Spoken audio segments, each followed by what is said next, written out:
She told me, if you don't like it, leave. So I did.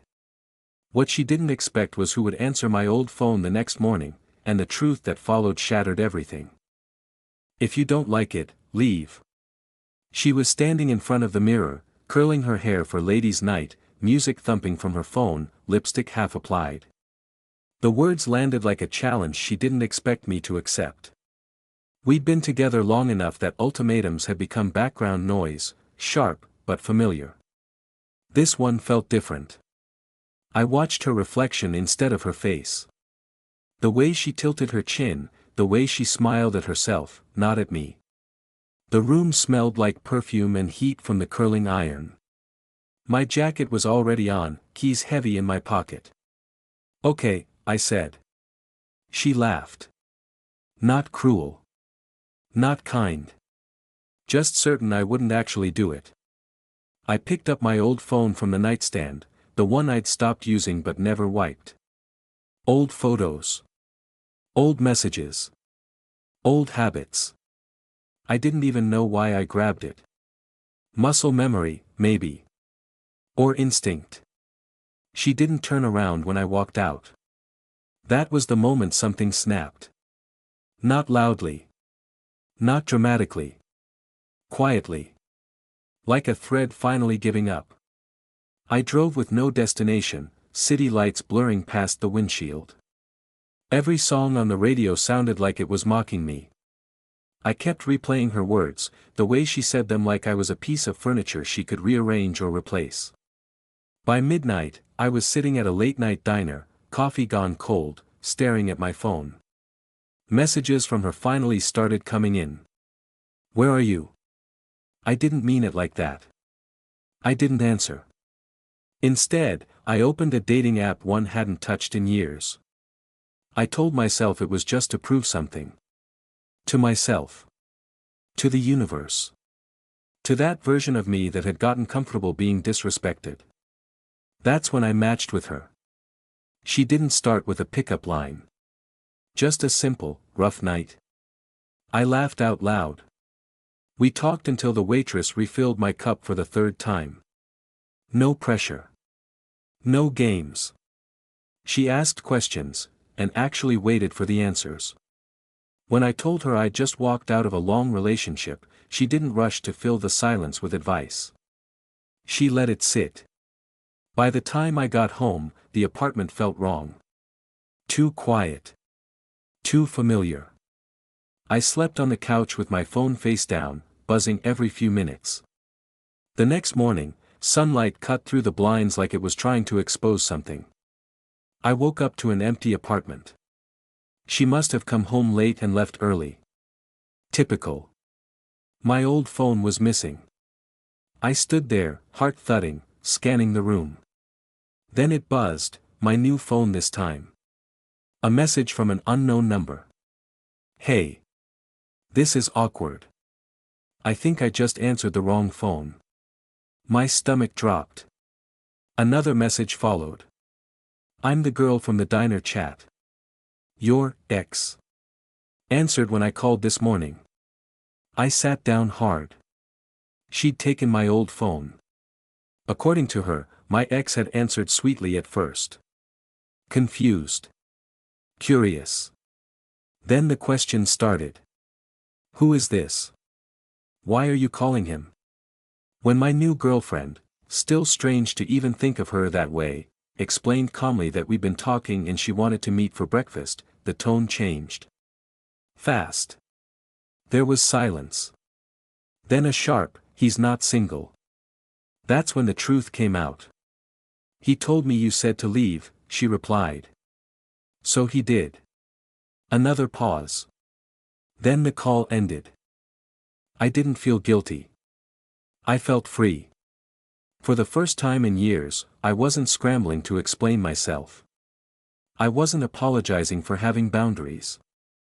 I wasn't begging to be heard. My ex came back that afternoon, fury and panic fighting for control on her face. You embarrassed me, she said. I shrugged. You told me to leave. She stared like she'd never actually considered that outcome. And that's when I realized, This wasn't about love anymore. It was about control. And I'd finally stepped out of reach. That night, I met the woman from the diner for breakfast for dinner. We sat by the window, laughing about nothing important. She didn't need to win. She didn't need to dominate the room. She just needed to be present. When she asked me what happened after I left, I told her everything. No edits. No excuses. She nodded once. Sounds like you chose yourself. And for the first time, that didn't feel selfish. I didn't expect consequences to come so fast. By the next week, mutual friends had opinions. Lots of them. Stories traveled faster than facts, and somehow the narrative had shifted from I left to I abandoned her.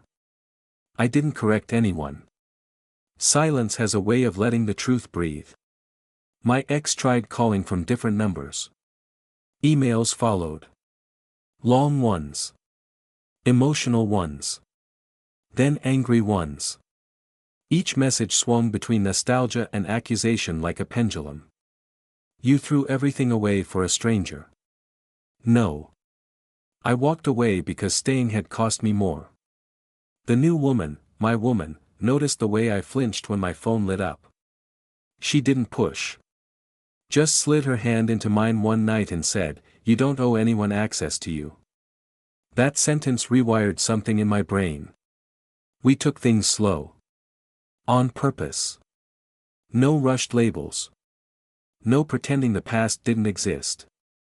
We built something steady instead of loud. Meanwhile, my ex spiraled. She showed up unannounced one evening, makeup perfect, eyes wild. "You really replaced me?" she demanded. I didn't answer right away. I looked at her like you look at a place you used to live, familiar, but no longer home. "I didn't replace you," I said. "I moved on." She laughed bitterly. "After one fight?" I shook my head. "After 1,000 quiet ones."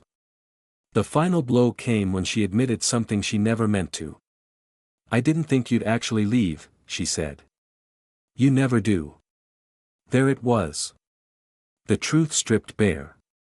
I thanked her, for the honesty, for the lesson, for the push I didn't know I needed. Then I closed the door. Months later, I found that old phone in a drawer she must have missed.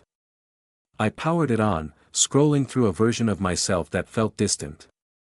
I deleted everything. Every message. Every photo. Every excuse.